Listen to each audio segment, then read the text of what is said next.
আসসালামু আলাইকুম রহমতুল্লাহ বারাকাতু। Good morning. আজকে আমার মেয়ে বায়না ধরেছে সজীব ফ্রেশ গাছের পুঁই পাতা দিয়ে পাকোড়া খাবে। তাই আমি তড়িঘড়ি করে সন্ধ্যার আগেই পাতাগুলো কেটে এনেছি।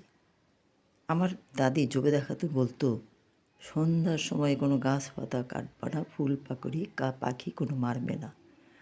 সেই কথা ছোটোবেলায় শুনেছি, আমার মনে আছে। তাই আমি সন্ধ্যার আগেই পাতাগুলো সংগ্রহ করেছি। তারপর বেসন, চালের গুঁড়ি মিক্স করে আদা, কিছু মশলাপাতি দিয়ে সুন্দর করে পুর তৈরি করেছি। পাতাগুলো ডুবিয়ে ডুবিয়ে গরম গরম কড়াইয়ের তেলে ভেজে এনেছি।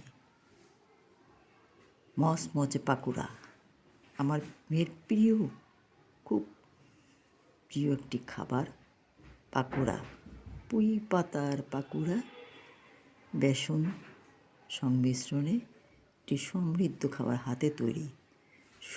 খাঁটি সরিষার তেল দিয়ে ভেজেছি, যার কারণে কোনো ভেজাল নেই। সুন্দর একটি নাস্তা তৈরি হয়েছে। আমার চ্যানেল যারা দেখবেন কিংবা দেখেছেন, প্লিজ সাবস্ক্রাইব করবেন, কমেন্টস করবেন, লাইক শেয়ার দেবেন।